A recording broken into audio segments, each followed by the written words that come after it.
Hey there. You are on the Fall Asleep with Margot channel. Today our journey will be unusual.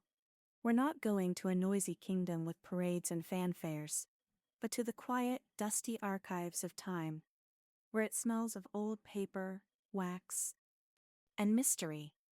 We will flip through the pages not of those books that sit on a bright children's shelf with glossy pictures, but of those that survived wars, censorship, and oblivion.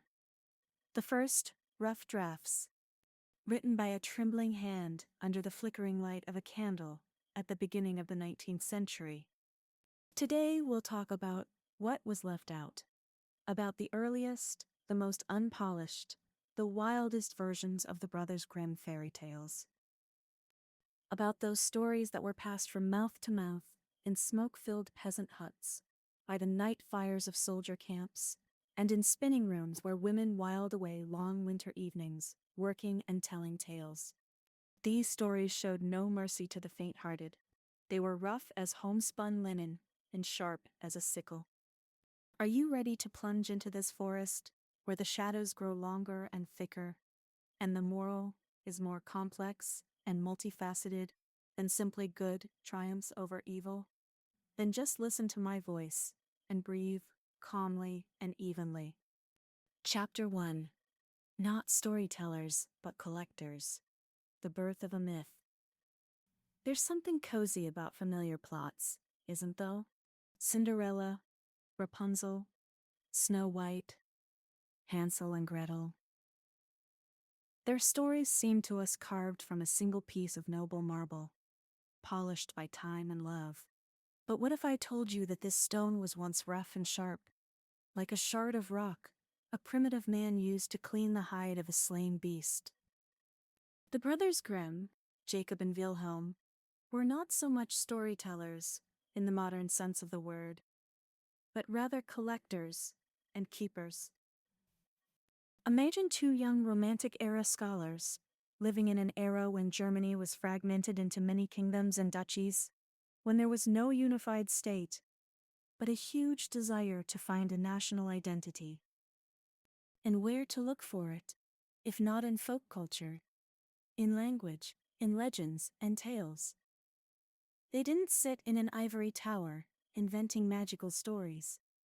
They walked through villages, writing down stories from the lips of simple peasants, nannies, shepherds, soldiers returning from the Napoleonic Wars, and even one woman innkeeper named Dorothea Wieman, who knew a great many of them. Those stories reflected not a made-up world, but a very real, often harsh and merciless world of medieval Europe, which hadn't yet completely faded into the past. A world where a child could get lost in the forest and be eaten by a wolf, where hunger was a constant companion in life, where justice was often cruel, and miracles were frightening. And the first editions of their children's and household tales were completely different. It wasn't sugar syrup for tender little ears, but a strong, tart wine of folk wisdom that could make the unprepared dizzy. Let's close our eyes and transport ourselves to 1812. In Europe, Napoleon's war with Russia is raging, and in quiet Germany, in the city of Kassel, a modest print run of the first volume is published.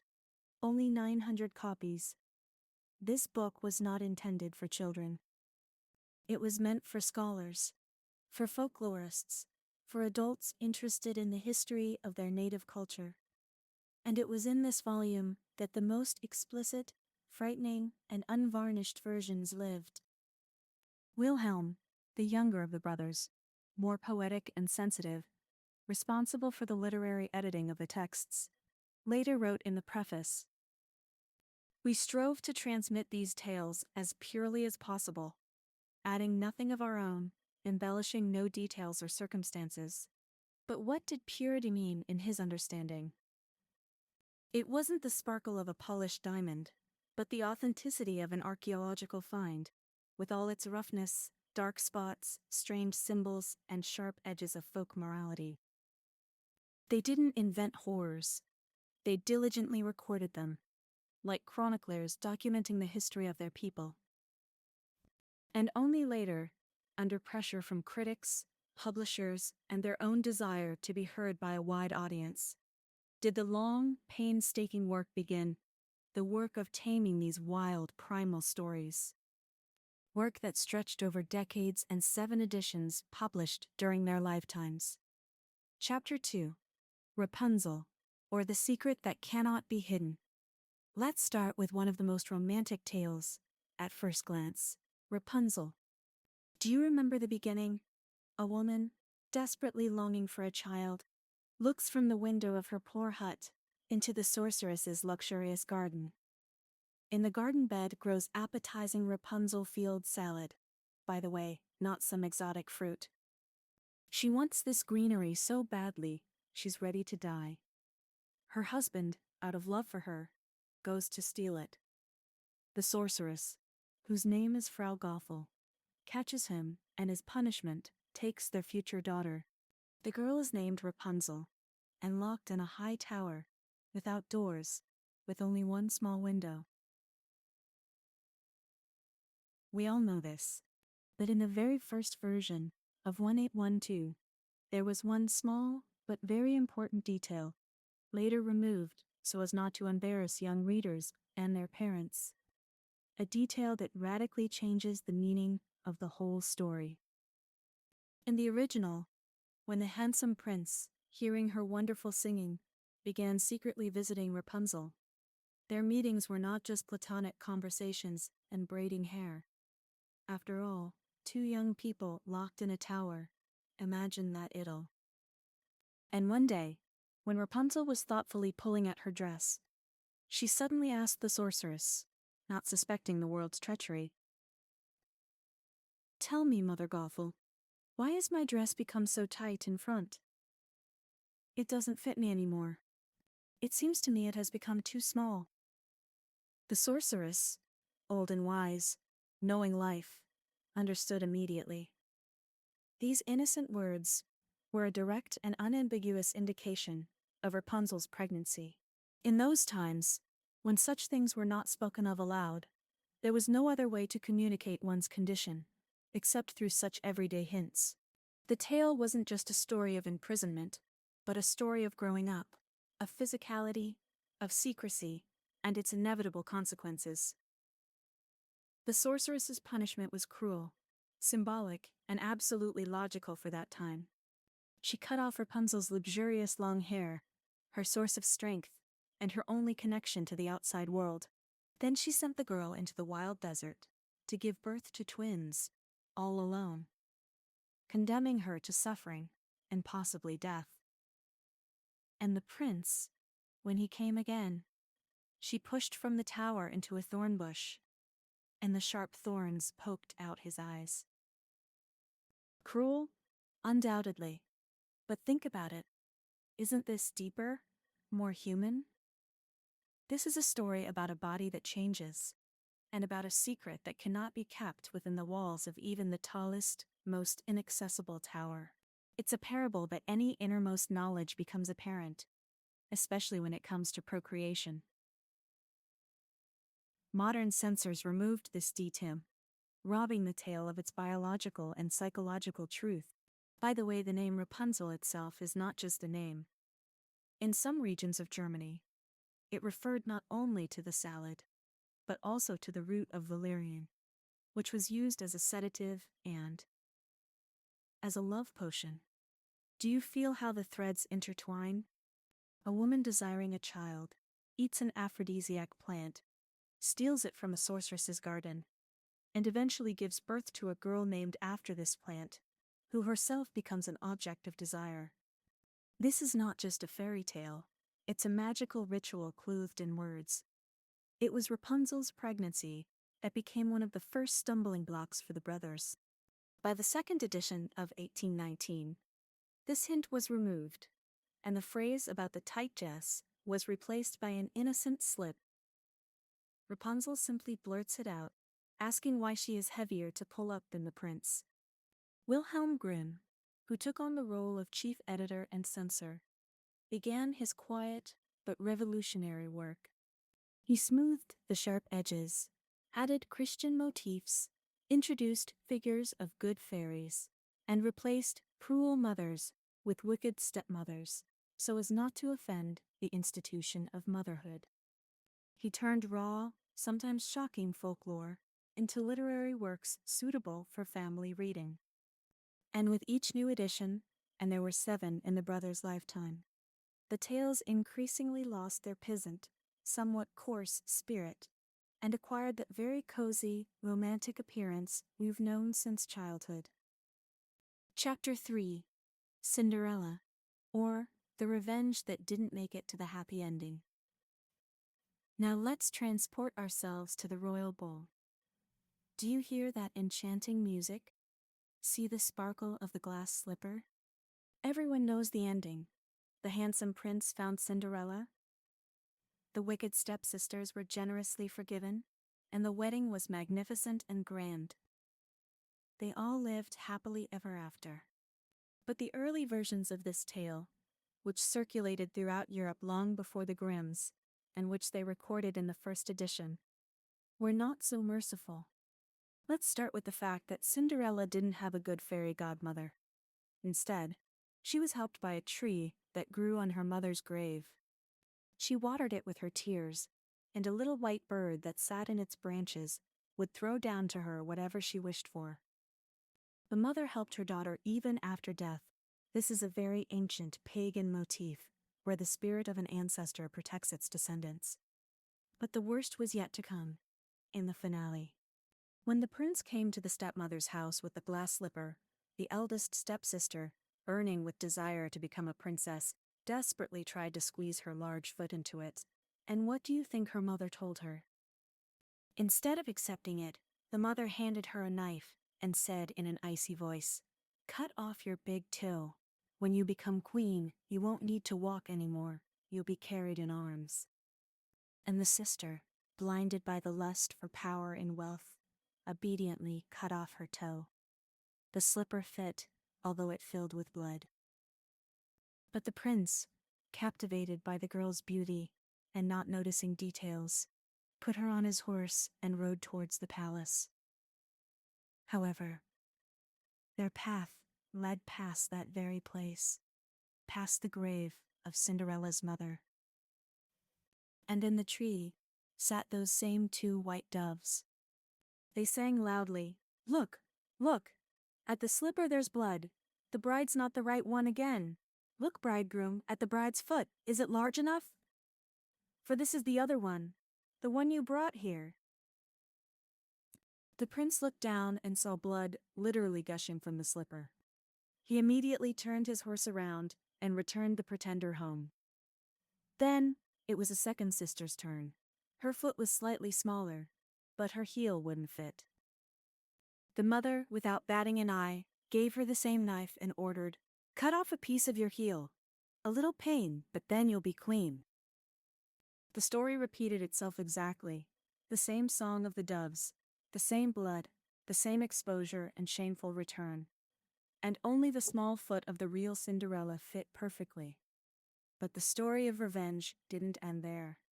On the wedding day, as Cinderella in her bridal dress walked to the altar on the prince's arm, her stepsisters, trying to curry favor and gain forgiveness, they wanted to share in her triumph.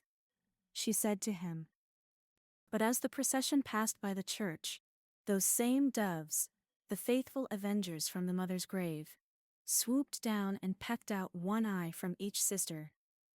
And as they were leaving the church, the doves pecked out their second eyes.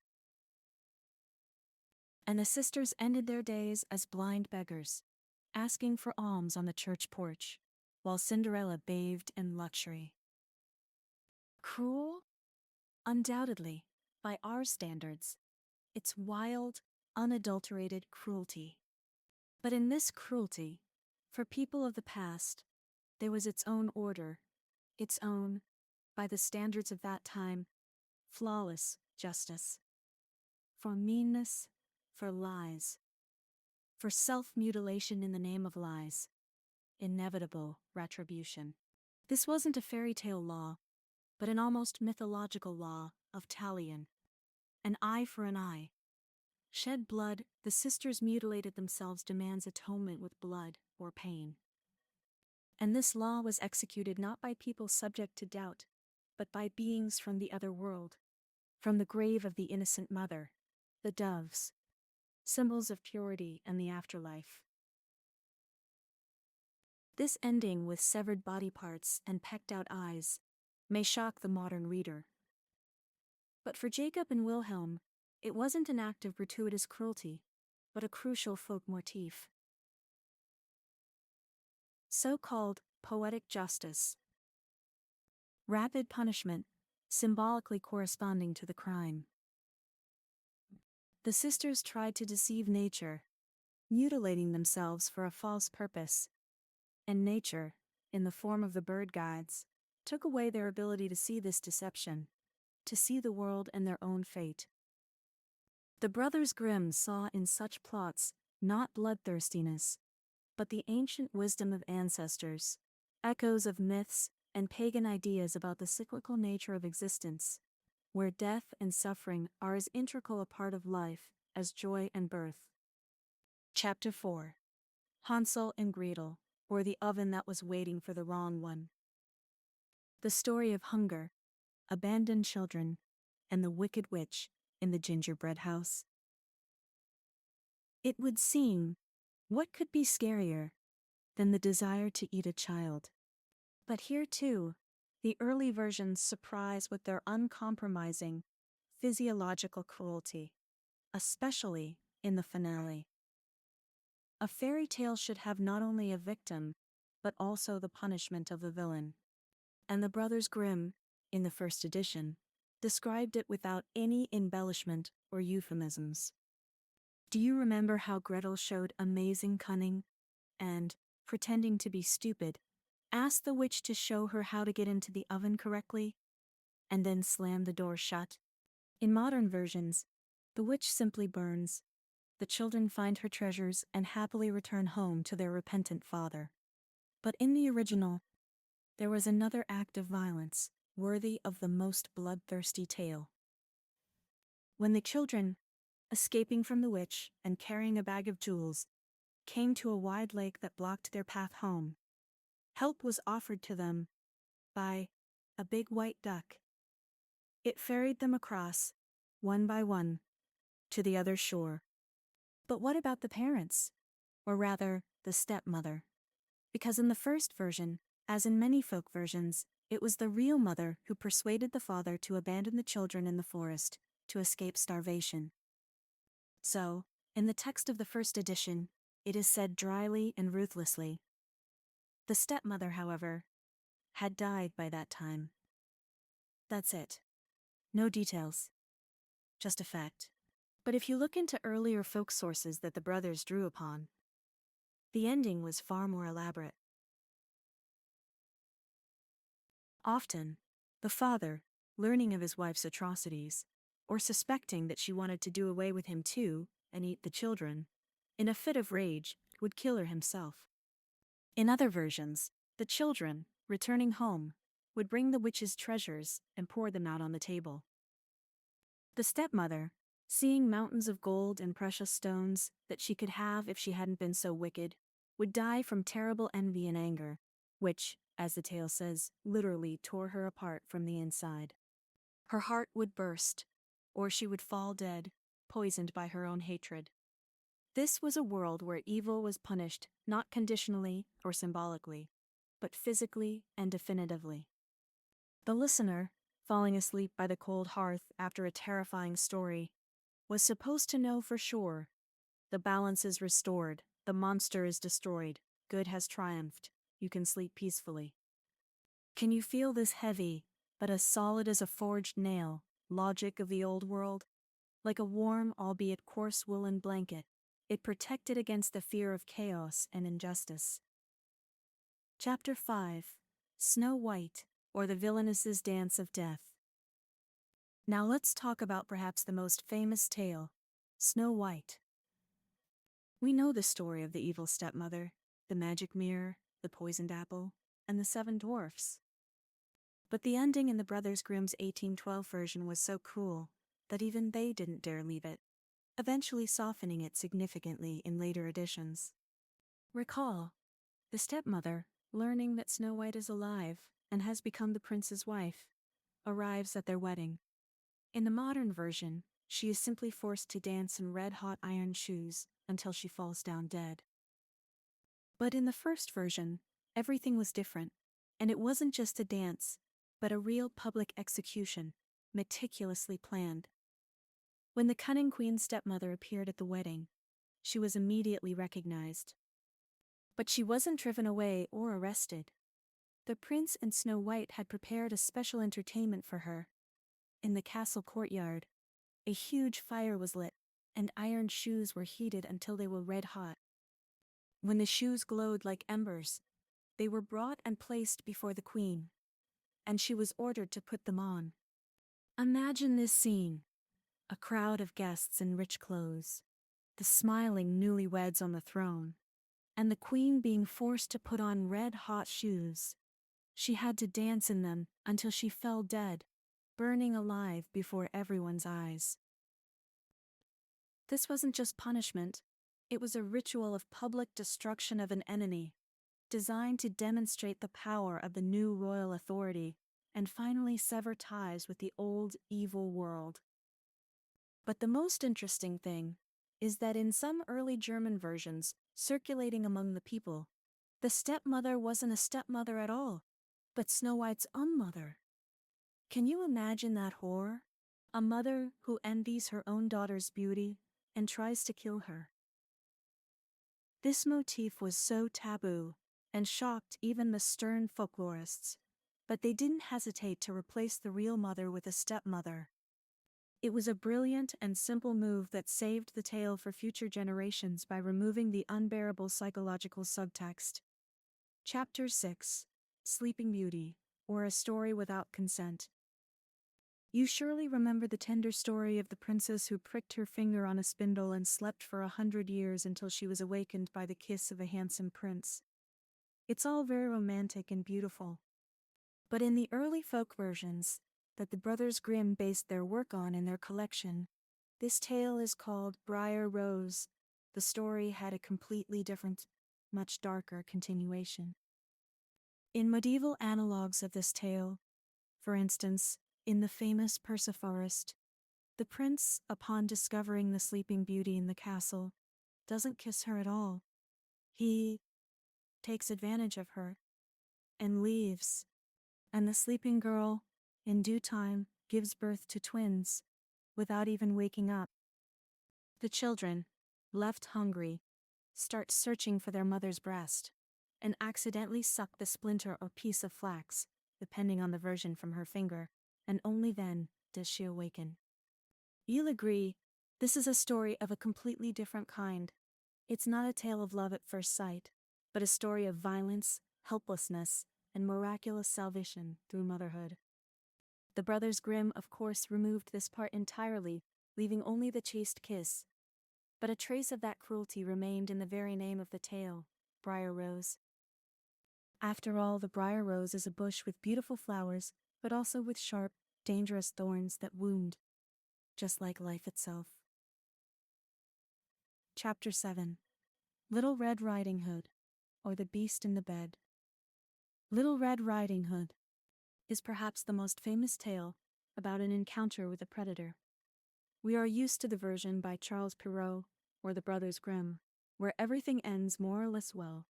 A hunter kills the wolf and saves the grandmother and granddaughter. But again, this is the result of long censorship. In the very earliest French and Italian versions that circulated in villages, there was no hunter. The wolf, arriving at the grandmother's, would kill and eat her, then lie down in her bed and wait for Little Red Riding Hood. The scene of their conversation, "Grandma, what big hands, eyes, teeth you have," was a prelude to the wolf then eating the girl too. That's it. The end of the tale. No moral, no salvation. Only the triumph of brute force and hunger. But that's not all. In some Italian versions, the wolf was a werewolf, and the tale contained explicit hints about what happened between him and the girl in bed before he ate her. This was a story of seduction, of losing innocence, of the world being dangerous and full of predators who can pretend to be anyone, even your beloved grandmother. That's precisely why the tale was so popular with adults. It taught girls to be cautious in relationships with strangers. The Brothers Grimm softened this ending, adding the hunter and the seam with the stones they sewed into the wolf's belly. But they kept the core symbolism, the red color of the hood as the color of blood, sin, and danger. Chapter 8: Bluebeard and the Bloody Key. Although Bluebeard is more often associated with Charles Perrault, the Brothers Grimm recorded and published a German analog under the title The Riddle, or in some editions, as part of other tales. The gist is the same. A rich, frightening husband with a blue beard goes away, leaving his young wife the keys to all the rooms, strictly forbidding her to open one single door. In the modern version, the wife, of course, opens the door and finds the corpses of previous wives there. The key falls into blood, and it cannot be washed clean, a symbol of indelible guilt and secrecy. The husband finds out and tries to kill her, but at the last moment, her brothers arrive and save her. In early folk versions, the bloody key was not just evidence, but something more. The blood on the key was a symbol of defloration, the loss of virginity, and the room with corpses was a metaphor for the man's past, his dark secrets, which the wife should not know, but which she inevitably discovers upon entering marriage. This was a story not just about curiosity, but about the terrible price of growing up and entering the world of marital relations, which could be full of violence and death. Chapter 9: Symbolism and Cruelty as the ABCs of Survival. Why were these tales so cruel? Why did our ancestors frighten their children with stories of cannibalism, dismemberment, and public executions? The answer is both simple and complex. Because life was cruel. Until the 19th century, child mortality was colossal. Children died from hunger, disease, wild animal attacks, accidents in the forest or field. And fairy tales served a crucial function. They prepared the child for reality. They didn't hide from them that the world is dangerous, the forest is dark and full of wolves, strangers might be ogres, hunger could drive even parents to terrible deeds. Cruelty in fairy tales was a kind of survival guide. It instilled basic instincts in the child. Don't talk to strangers. Don't go into the forest alone. Obey your elders. Be careful. And if you are obedient and smart like Gretel, you will survive. But if you are foolish and gullible, like Little Red Riding Hood, well, you have only yourself to blame. Symbolism played a huge role. Blood is not just a liquid. It's life, kinship, sin, guilt. The forest is not just trees. It's the other world, the realm of death and trials. The wolf is not just an animal. It's a predator, a seducer, death, instinct. The oven is not just a household item. It's the gateway to hell, the womb of death from which one can be reborn, like Hansel, who was meant to be eaten, but was saved. The Brothers Grimm, being profound scholars, understood this symbolism perfectly. They didn't seek to destroy it completely. They merely muted it, made it less explicit, so that the tales could live in a new, more civilized world. Chapter 10: Metamorphoses and the Price of Success. It's interesting to trace how the tales changed from edition to edition. Wilhelm Grimm, as the chief editor, did titanic work. He removed mentions of pregnancy and sexual relations, softened scenes of violence, added Christian elements, angels, prayers, introduced good fairies instead of dead mother helpers. He replaced cruel mothers with stepmothers to preserve the sanctity of the maternal image. He made the language smoother, more literary, removing dialecticisms and coarse peasant expressions. Why? There were several reasons. First, criticism. The first editions were met with hostility by critics, who found the tales too vulgar and indecent for children. Second, commerce. The brothers wanted their books to sell, to be in every home. And for that, they had to conform to the spirit of the age, the Victorian morality that was gaining strength across Europe. Third, their own worldview. Over time, as they grew older and more respectable, they themselves perhaps began to feel embarrassed by some of the overly explicit records of their youth. Their collection made an astonishing journey from a modest scholarly folklore archive for a narrow circle of academics to one of the most popular and beloved children's books in the wide. They gave us those beautiful, refined versions that we've known since the cradle, and for that, we owe them a huge thank you. Conclusion. A whisper from under the floorboards. But sometimes it's so interesting, and even useful, to peek into that very first rough manuscript, those 900 copies of 1812. Because in them, it's not just horror and cruelty. In them are echoes of real voices, of real people with their dark and light sides, with their fears and hopes. This is not a scream of terror, but a quiet whisper from the past, a whisper that reaches us through the crackle of a candle and the scratch of a pen. A whisper that tells us that life was always complex, full of trials and unexpected turns. And fairy tales, these ancient, wise stories, helped people survive in it, not only children, but also adults. They helped structure chaos, gave names to fears, and taught the main thing: even in the darkest thicket, there is a path home.